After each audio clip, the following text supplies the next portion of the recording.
Now let's talk about whether or not Medicare Part A is free.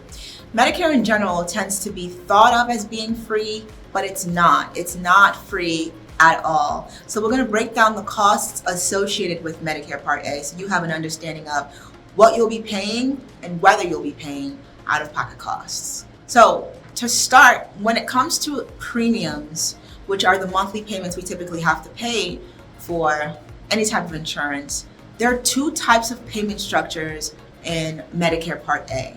You have your zero premium payment structure, and then you have your paid premium payment structure.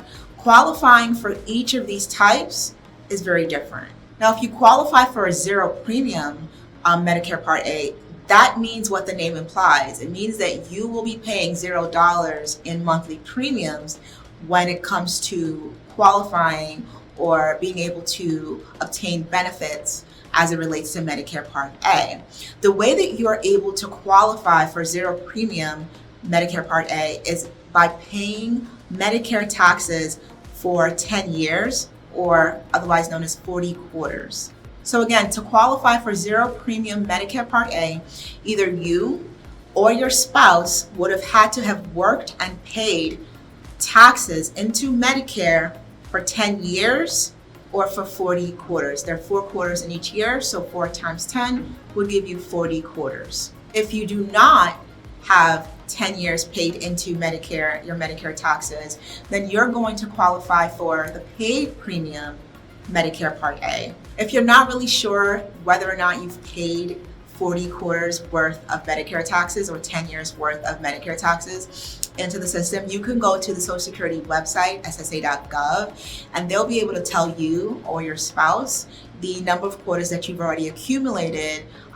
in your working or your professional life. So that'll tell you whether you want to continue working to be able to qualify for a zero premium Medicare Part A, or if you just want to stop working, you'll be able to assess how much you'll have to come out of pocket on a monthly basis if you do want to move forward with getting benefits under Medicare Part A. So if you have not paid into Medicare for at least 40 quarters, you will have a paid premium associated with your health insurance under Medicare Part A.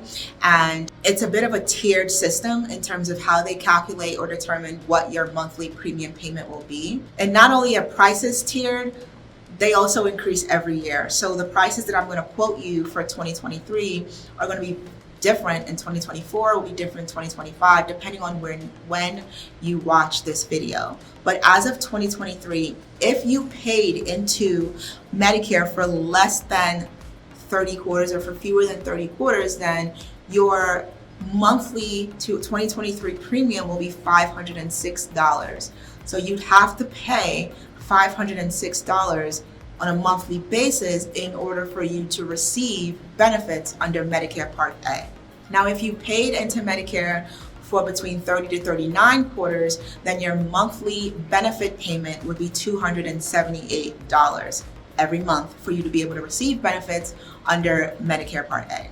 These amounts are also somewhat estimated because they will also depend on what your final earnings are right before you start collecting benefits, or right before you decide to retire and begin to use Medicare Part A for your health insurance. Aside from your premium payments, there are also some additional costs that are associated with Medicare Part A, and I'm going to go over those costs with you right now. So the first thing you have to understand is what Medicare defines as a benefit period. So remember, we talked about how Medicare Part A is also known as hospital insurance. So it's insurance that covers your stay in hospitals or your visits to hospitals. So all the costs that are associated with hospital stays or hospital visits.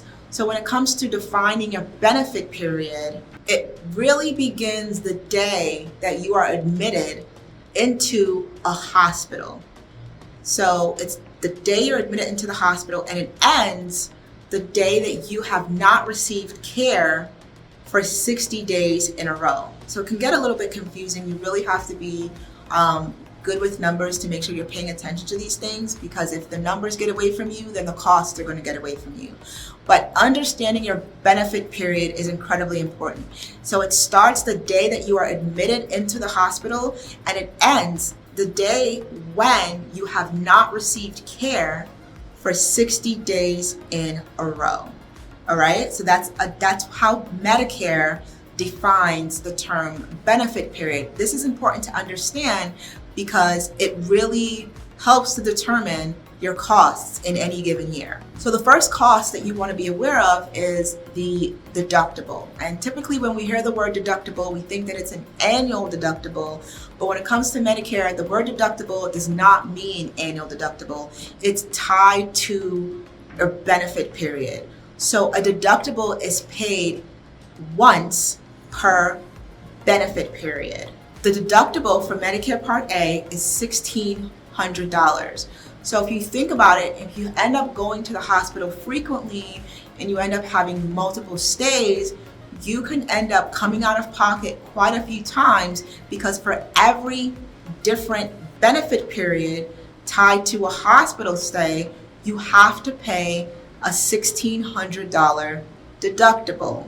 In addition to a deductible, there are also co-payments that are associated with Medicare Part A. And these co-payments only come into question if you stay for a certain period of time in the hospital or in the skilled nursing facility. So when it comes to hospitals, if you stay in a hospital for up to, but no more than 60 days, then there's no co-payment. Your co-payment is $0 and you'll only be responsible for that $1,600 deductible for the benefit period. If you stay in the hospital for more than 60 days, up to and no more than 90 days, then you will have a co-payment of $400 for every day that you are in the hospital. And again, this is for each benefit period. And if for whatever reason you end up staying in the hospital for more than 90 days, then your co-payment will be $800 per day you spend in the hospital per benefit period. Now, if you stay in the hospital for more than 90 days, you're tapping into something that's called a lifetime reserve day, and you only have 60 lifetime reserve days.